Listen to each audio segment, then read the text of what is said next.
Bonjour. Alors, tout d'abord, merci de m'avoir invité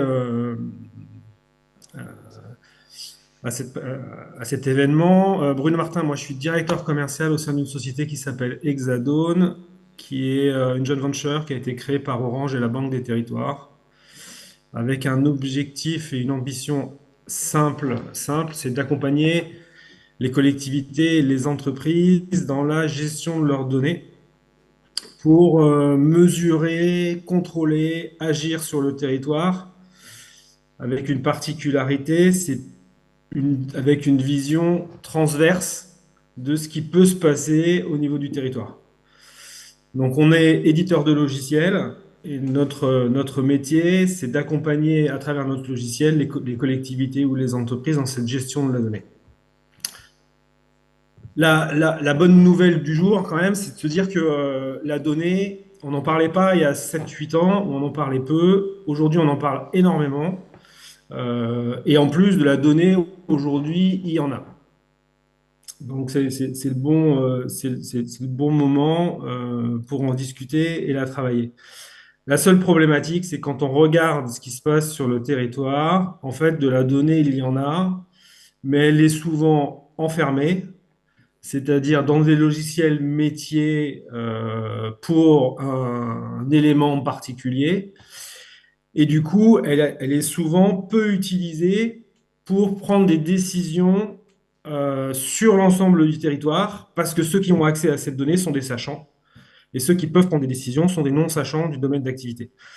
Donc on voit bien qu'il y a une petite fracture entre l'opérationnel et la gouvernance sur le sujet, qui a besoin d'indicateurs pertinents, mais pas trop opérationnels et pas trop précis pour gérer le quotidien, mais pouvoir prendre la bonne décision au bon moment, parce qu'il y a un risque démographique, climatique, politique, etc.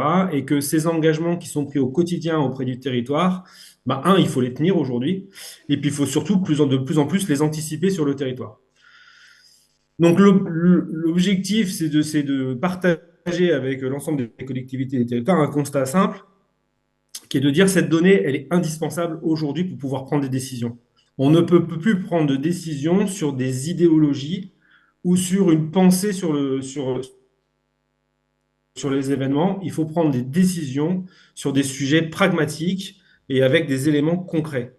Et là, la donnée, elle a tout son pouvoir pour aider à prendre ces décisions.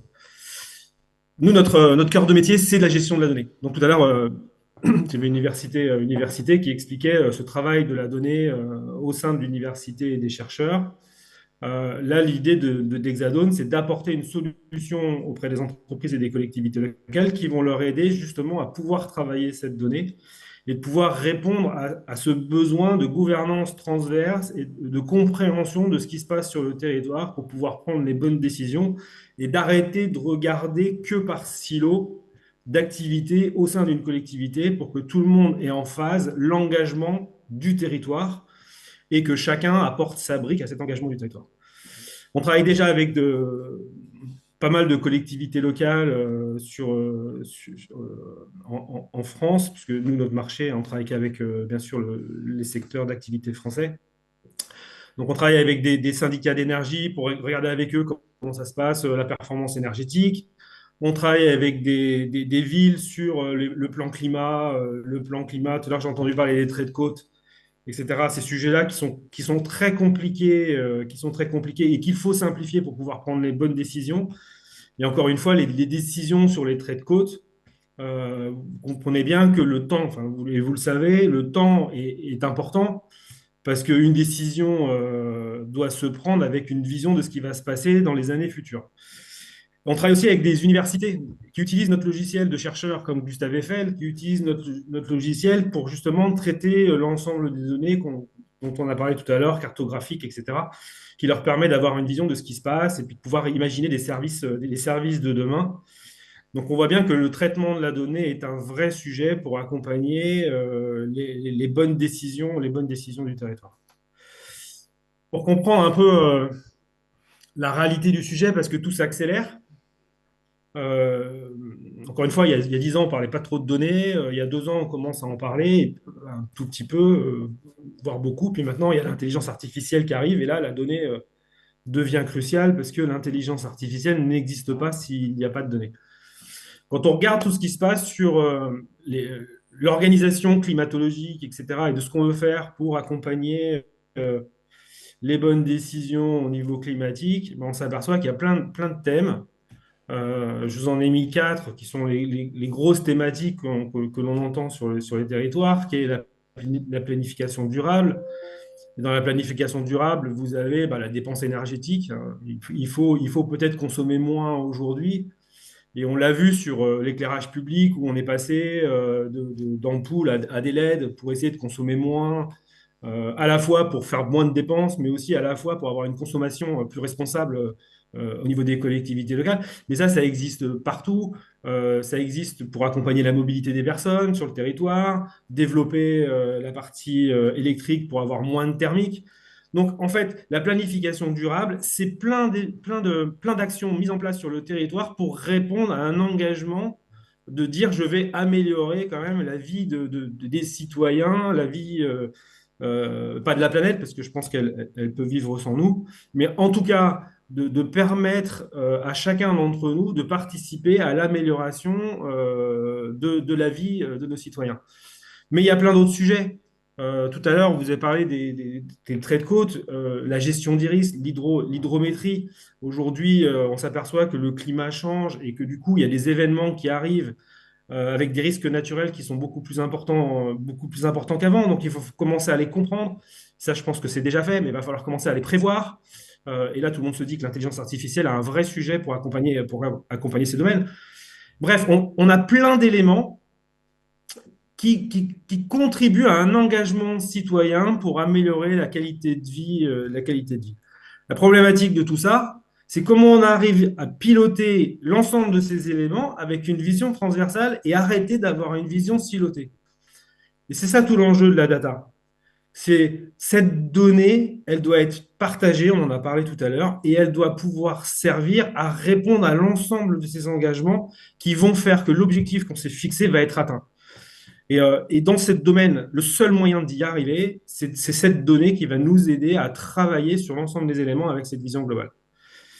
Si je le traduis autrement, ce qui est en train de changer, en tout cas la volonté d'arriver vers autre chose, c'est de se dire il y a plein d'outils aujourd'hui sur le marché, des outils métiers, des solutions métiers qui sont très utilisés par les opérationnels, qui sont encore une fois très silotés avec des indicateurs très pertinents mais très techniques. Et tout le monde n'est pas un sachant de la technique. Donc ces solutions métiers ont beaucoup de valeur, ont beaucoup de données hyper intéressantes. Mais vous n'avez pas que celles-là aujourd'hui sur les territoires. Vous avez les données des partenaires. On a parlé tout à l'heure de l'université. C'est un partenaire hyper important qui a de la donnée, qui travaille la donnée et qui a sûrement des données qui sont aussi hyper intéressantes pour le territoire et les entreprises pour pouvoir voir les actions à mener ou les actions présentes, les avancées des actions présentes sur le territoire. Il y a tout ce qui a été mis en open data. Aujourd'hui, l'open data, tout le monde s'y est met à disposition de la donnée. Il faut utiliser cette donnée qui est hyper intéressante, qui doit être utilisée pour comprendre aussi ce qui se passe sur le territoire. Parce qu'on a un sujet quand même tous de responsabilité et d'engagement vis-à-vis de la planète, qui est de dire, utilisons ce qu'on a déjà avant de commencer à mettre autre chose. Parce que quand on met autre chose, c'est des sources supplémentaires, c'est des ressources supplémentaires. Donc il y a un impact écologique. Il y a ce qui est en train de faire un boom en ce moment, c'est l'IoT. Tout le monde veut mettre des objets connectés sur le territoire pour dire, bon, voilà, là où j'ai pas de données, j'ai pas d'informations, je vais mettre des objets connectés parce que c'est une source d'information complémentaire et ça va me permettre sur des sujets assez pointus d'avoir ces relevés à travers des objets connectés.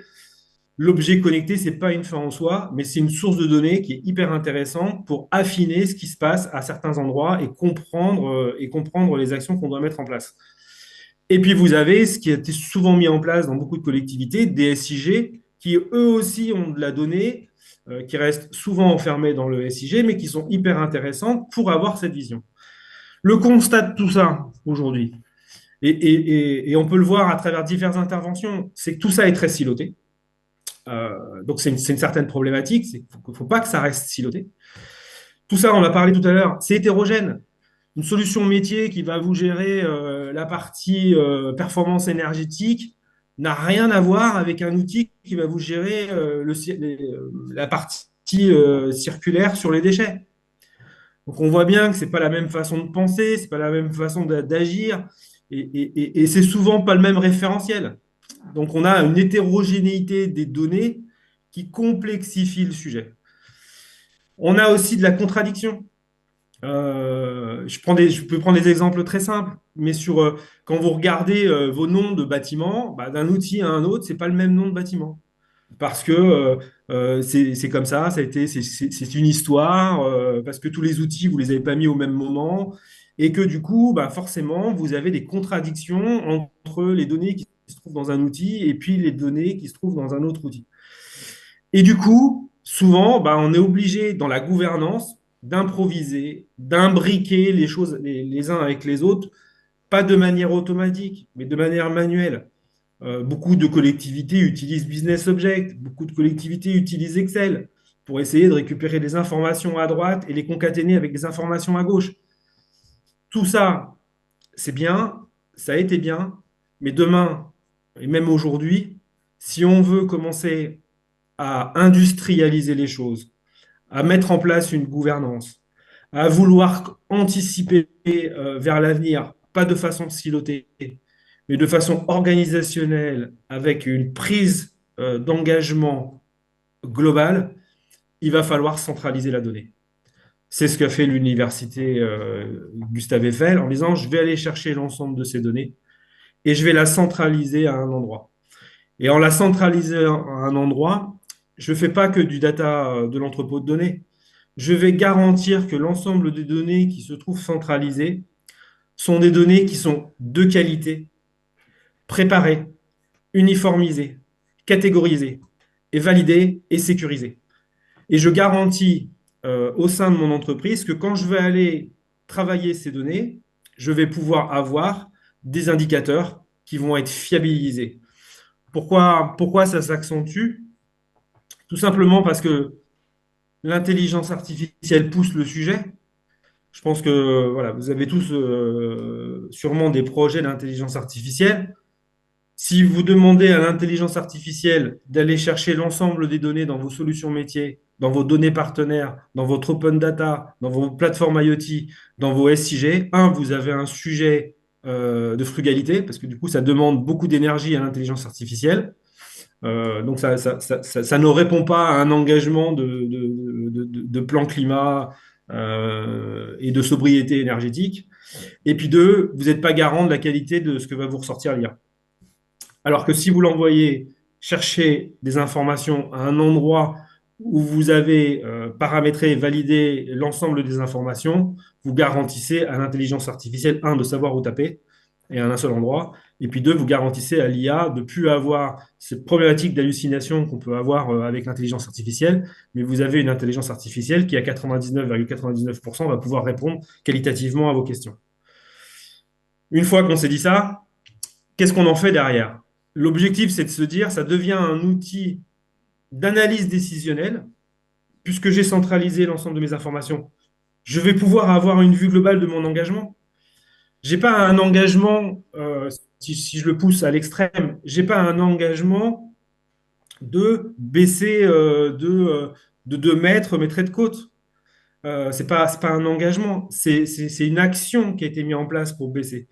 Mon engagement, c'est baisser les gaz à effet de serre de 20%, faire, etc., accompagner ma qualité. C'est des engagements qui sont plus élevés que ça, et dont les traits de côte sont une brique du sujet décisionnel. Deux, c'est d'avoir un poste de contrôle centralisé, où on a une vision plus globale de ce qui se passe sur le territoire, et pas une vision tranchée sur des thématiques X ou Y. Le troisième point, c'est d'avoir une vision globale temps réel. Ce qui se passe sur les crues a un impact sur les parkings, a un impact sur la vie citoyenne, etc. Donc, je vais regarder ce qui se passe en temps réel avec cette vision globale pour être le plus proche possible en action vis-à-vis de mes citoyens. Je vais pouvoir aussi organiser et ordonnancer mes sujets. Et du coup, on va parler d'automatisation.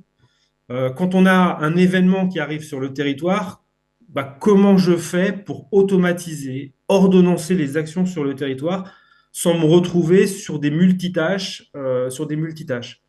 Tout l'intérêt de cette centralisation, c'est d'être en capacité de pouvoir justement amener au travers les outils métiers, puisque j'ai unifié tout ça, j'ai urbanisé tout ça, ben, pouvoir lancer des actions.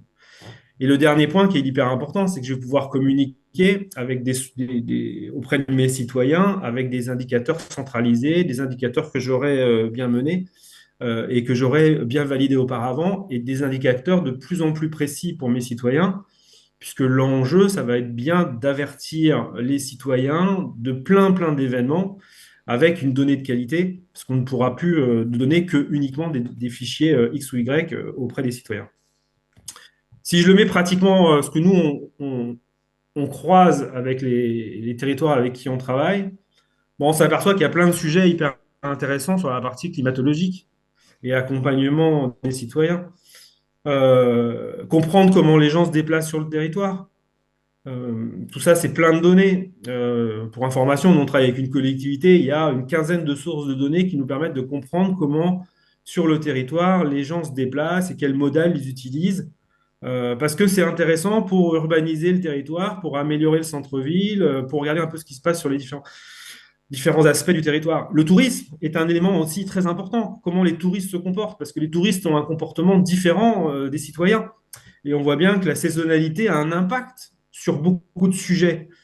On va travailler sur la sobriété énergétique, on va travailler sur les énergies renouvelables, on va regarder l'économie circulaire. Quand on dit tout ça, c'est beaucoup de sujets qu'on adresse aujourd'hui peut-être au niveau des collectivités, mais qu'on adresse rarement de manière centralisée. Et là, l'objectif d'Hexadone, c'est de dire, regardez avec une vision centralisée tout ce qui se passe, parce qu'en fait, tout ça est lié.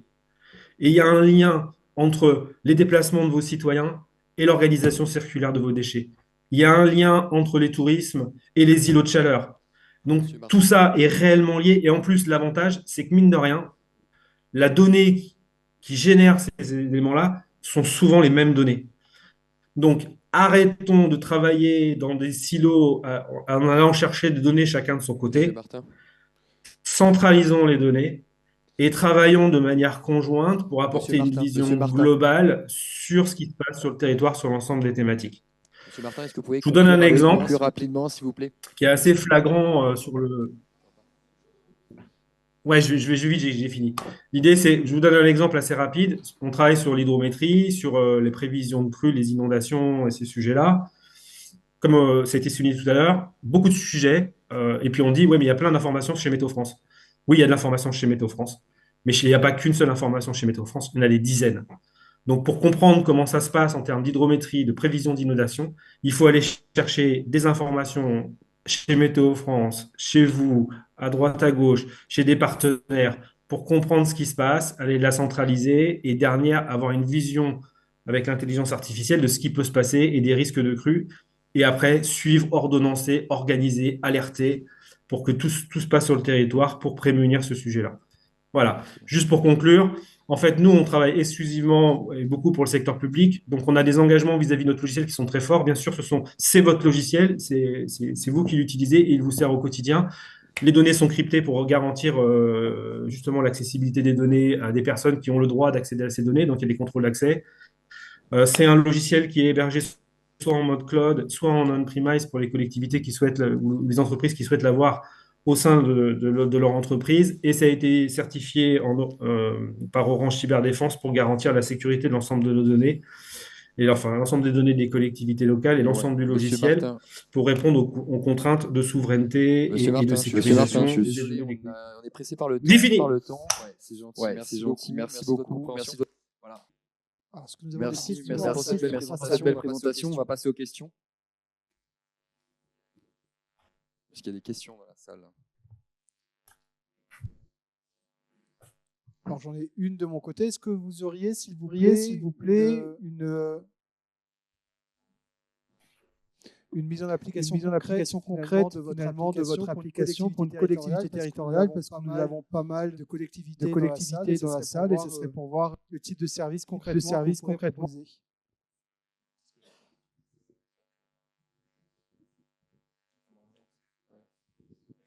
Nous, ce qu'on propose auprès des collectivités locales, donc c'est le logiciel qui permet d'agréger l'ensemble des données du territoire et de traiter les différentes données du territoire. Et souvent, derrière, il y a la partie visualisation, c'est-à-dire ce qu'on appelle un hyperviseur, surtout pour les collectivités locales qui ont différentes compétences sur le territoire. Et du coup, on agrège l'ensemble des compétences du territoire avec une seule vue, temps réel ou temps différé, pour les collectivités et de savoir ce qui se passe. Tout à l'heure, je parlais d'éclairage public. On a des collectivités où on a agrégé l'éclairage public, la performance des bâtiments, la vidéoprotection, pour avoir un cockpit global. Et du coup, on ordonnance les sujets les uns avec les autres par rapport à des outils, eux, qui ne se parlent pas entre eux. Voilà. J'étais rapide. Mais, donc, on accompagne ces collectivités locales sur ces sujets-là.